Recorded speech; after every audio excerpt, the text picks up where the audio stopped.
Hey guys, welcome to another video. Hope you are all okay. So I'm going to try this walk and talk thing, what a lot of YouTubers are doing these days. I don't know if it's any better, but yeah, a lot of people seem to be liking these videos, and it was just an excuse to just get out of the house, if I'm honest. But this is where I originally grew up. So this is what you would like to call Haydock Racecourse. But this is like literally the roads leading out. Beautiful place, great for walking your dog, and there's not much here, if I'm honest. Now, the title to the video, Your Life Terrifies Me. And a lot of people might be offended by this, but if I'm honest, the idea of waking up to a time that someone tells me to, only being able to have holidays when someone says I can have the holidays and they have to book it off in advance, working with people that I don't particularly like and have to put up with, and the first chance they get will stab you in the back. It's not something that I really want to do anymore, or do ever again. Like, I've had a fair share of that, if I'm honest, and yeah, it's definitely not for me. The last job that I did was a delivery driver, and every 2 minutes everybody was trying to stab each other in the back for, like, either putting drops on each other or just making their life a living hell just for the sake of it, because they were all, well, not all, but a lot of them were miserable with their lives. You know what I mean? One of the reasons why I'm making this video as well is because I actually do, like, for the last probably say year or so, I've been suffering from like night terrors, and you're probably laughing at that. Think, what the hell is he suffering night terrors for? Do you know what the reason it is? It's because it's the fear of loss of what I've got right now. That's the fear. If, like, having to go back to a 9 to 5 job. Now, I'm not saying that it's a bad thing, and I'm not saying it's, do you know what I mean? Like, a death sentence. For a lot of people, it suits them to the ground. Do you know what I mean? And it's not a bad life to have. Like, my last job, it was well paid. I probably could have been there to the day I died, but that's the thing. It's just a soul-sucking, repetitive job to a point where if you're not there, you're easily replaceable. There was two moments that got me out of that job, and this was the kind of job that no one will leave.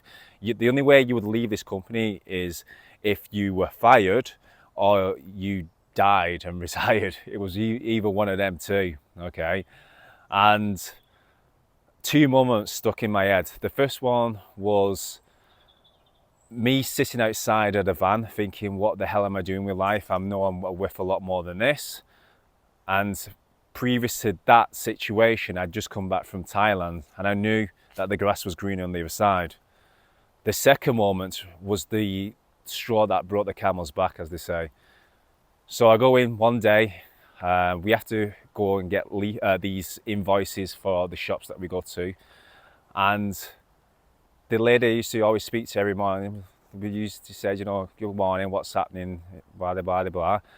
And she told me a story of a woman who just retired on this week. At the time, she retired on the Friday, died on the Sunday, and the retirement was supposed to start on the Monday.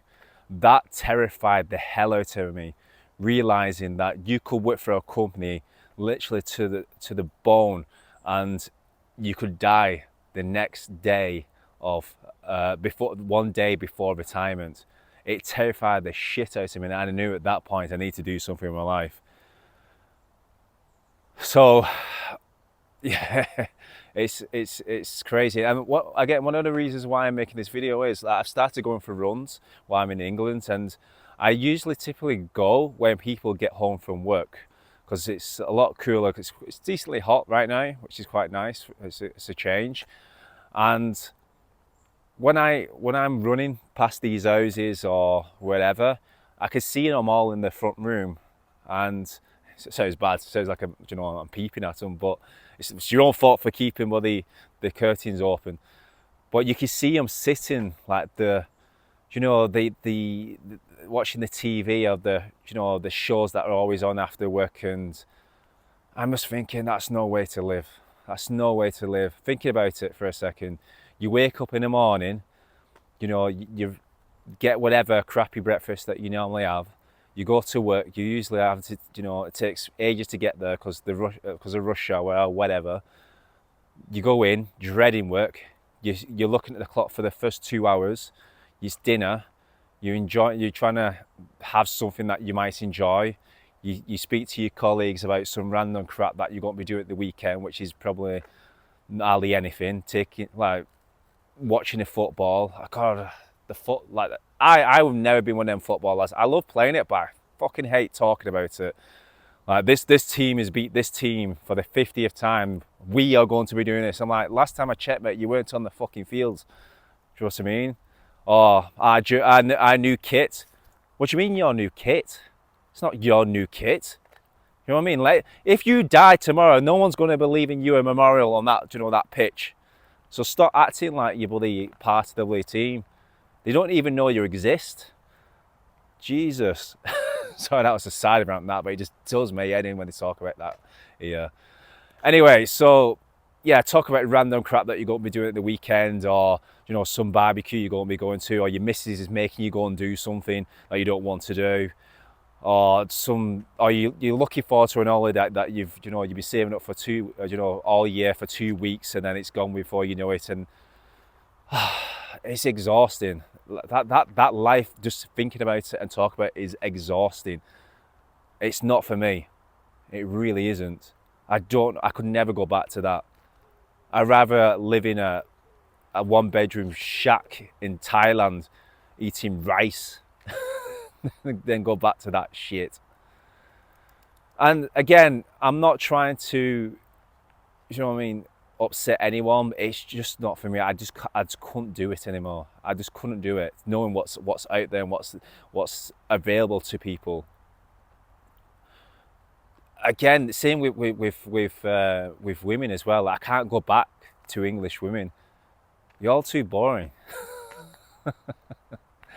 Oh God, it's like the same shit. You go on a date night at the weekend and you go to a bar that she wants to go to, which you probably hate, and then you're going to have to see the parents, and you see them on Sunday for a roast.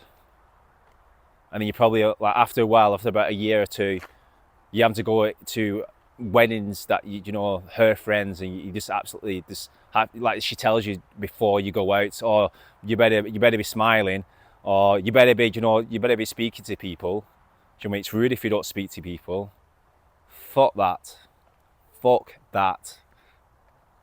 I will never do that shit again. God damn it. It's just misery upon misery. Do you know what I mean?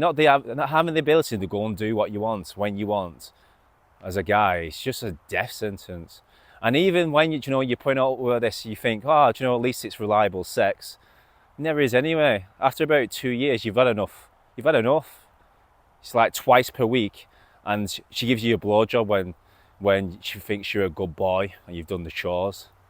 Fuck that. Anyway, this was just a walk and talk, Frank.